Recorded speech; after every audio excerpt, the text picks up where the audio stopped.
Hello, Camp Spalding friends. My name is Janeen Steer, and me and my husband Danny have been longtime friends to Camp Spalding. We have raised three children going to camp, and I'm just grateful I can be with you for a few minutes as we discover or look at another story, probably that we're familiar with, a Jesus story.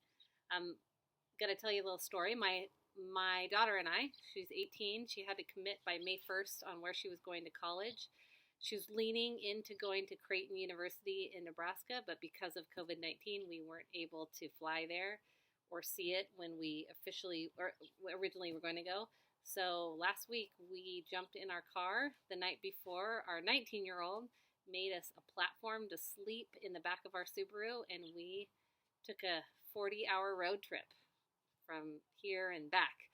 And as we were driving from Washington, Idaho, and then into Montana, we saw shepherds. It was very interesting. It was 100 sheep or so, two women that were all dressed in kind of a, I don't know, more conservative Christian wear, if they were Christians, or they could have been Amish, but I don't think so, but they looked like that. They had full-on head covering kind of thing and long skirts. So there were two of them, some sheepdog with the sheep.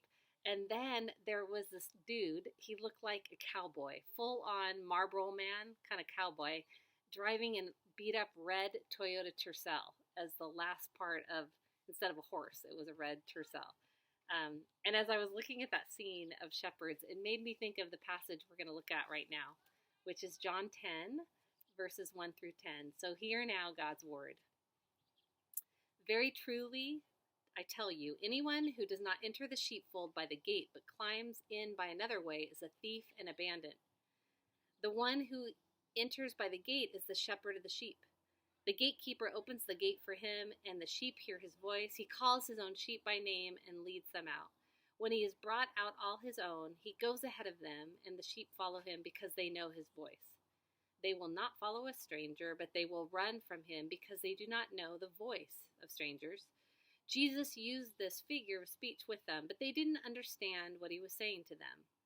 So again, Jesus said to them, very truly I tell you, I am the gate for the sheep. All who came before me are the thieves and bandits, but the sheep did not listen to them. I am the gate. Whoever enters by me will be saved and will come in and go out and find pasture. The thief comes only to steal and kill and destroy. I came that they may have life and have it abundantly. So that is our word today. And I kind of want to share a few thoughts I have about sheep and gates and what does abundant life look like, especially right now. I've had the opportunity actually to be around sheep.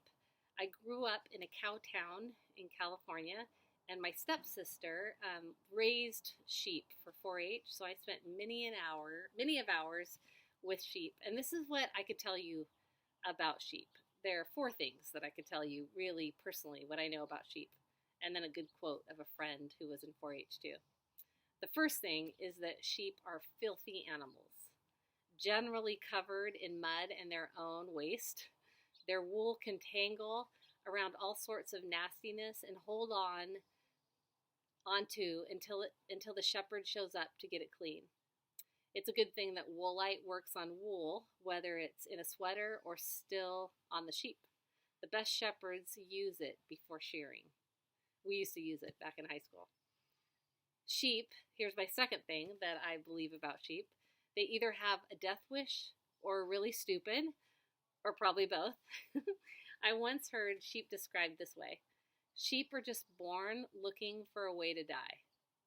And it's true. I can recall countless stories that involve sheep putting themselves in unnecessary peril, much of which could usually be avoided by doing something simple like turning around. The third thing that I have learned about sheep, they are hardwired to follow the sheep in front of them. Sheep do know the voice of the shepherd, but will only sometimes follow a shepherd. Sometimes, however, sheep will follow a stranger, especially sheep who do not yet know the shepherd well. It takes time for a shepherd to know sheep well enough to tell them apart. Sheep apparently see us the same way. And the fourth thing that I've learned about sheep is that sheep have poor depth perception and have a hard time distinguishing a partially open gate along a fence line. Unless a gate is wide open, they need a shepherd to lead a couple sheep through. And the more I learn and think about sheep, and the more I live my life, the more accurate and less flattering, I think, Jesus' metaphor becomes. We are dirty sheep, and our very being tangles to all sorts of undesirable things. We don't ever seem to notice because, like feces on wool, our sin slowly clumps together. And like sheep, I think our strong sounds, our bat, sounds worse than we think, and we involve ourselves in all sorts of self-destructive behavior that we cannot escape from on our own. And here's something else about sheep. That which is outside, however, does not corrupt what is inside. Dirty sheep are still incredibly valuable to their owners.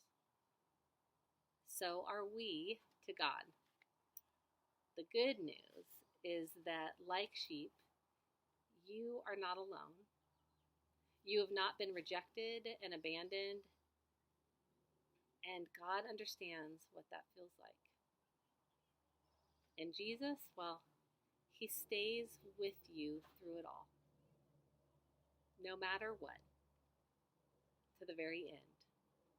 That's the promise we have. And this brings me to something else that I thought about with this whole gate idea, which is a bathtub. When I was full-time being a mom before I started going to work, I would have some hard days. And when I had my hard days, I would hide myself in the bathtub. I would take a bath and close the door and try to lock it. And I remember my kids would be knocking on the door, asking to come in, sometimes clawing at the door, wanting my attention. And I just wanted to hide and be comfortable rather than face what was outside of that door. Well, the thing we hear about today is Jesus is the door or the gate. It's interesting. Our good shepherd does not describe himself as a gatekeeper necessarily, but rather as the gate itself. You and I, who find ourselves so far away from what it was to shepherd in the time of Jesus, might think that something got lost in the translation in this passage, but it turns out that's not the case. Jesus calls himself the gate because that was part of what a shepherd did and what a shepherd was. In sheepfolds where there was no actual physical gate, the shepherd would lie himself down in the opening, which allowed entry and exit. Here's the reality, friends. With Jesus being the gate, none of us need to beg to be let in. None of us need to throw ourselves against the door. Jesus, the gate, and the gatekeeper opens and closes the way for us, letting us in, letting us out, keeping us safe, and giving us all what we need. There is no door, but we act like there is. Just like my bathtub hiding out, I hide and don't want to leave my comfortable world to go follow Jesus out into the uncomfortable world. So as you think of yourself in this scenario, do you stay in the pasture even when you're invited to go through the gate?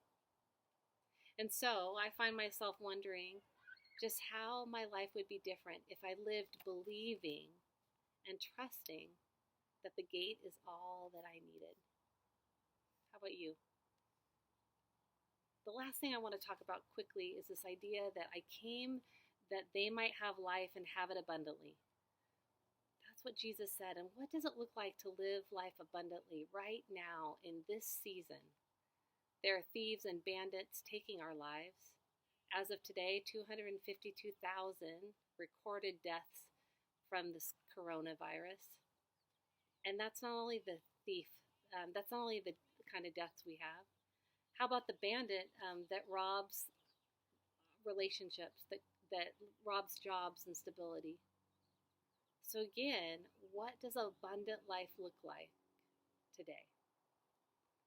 Well, something that's given me a lot of hope right now is the fact that at the heart of the gospel is the resurrection promise of life and possibility and potential and power.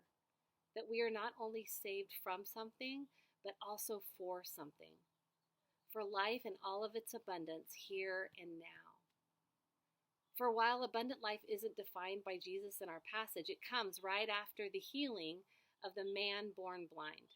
We cannot hope to read this passage that we're in aright if we don't first locate it in the story it follows.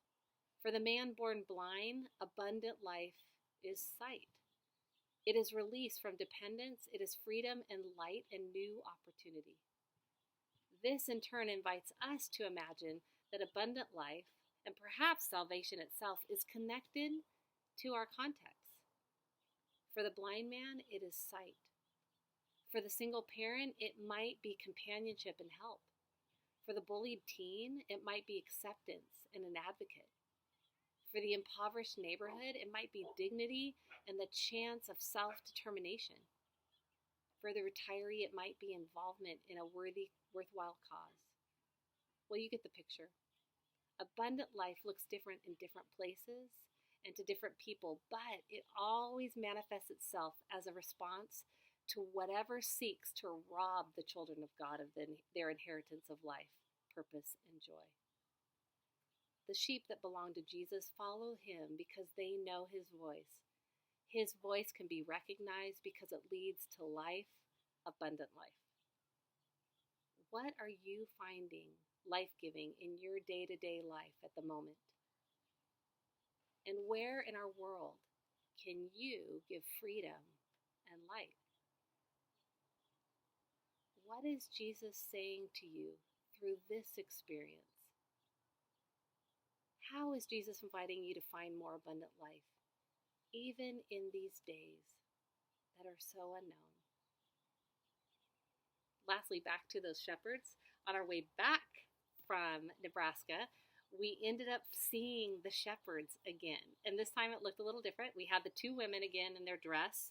We had a younger kid driving the red Toyota Tercel. Don't know who that was. And they were all in the pasture with the sheep.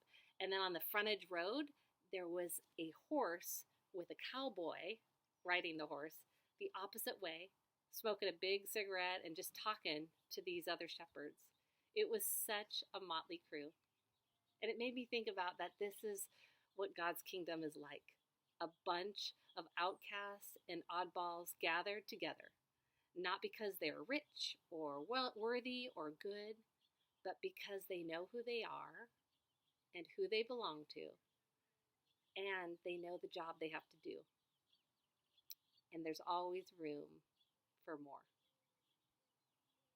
All right, friends, grace and peace to you. And as we finish this time together, here's my blessing for all of us. May we show up and be courageous.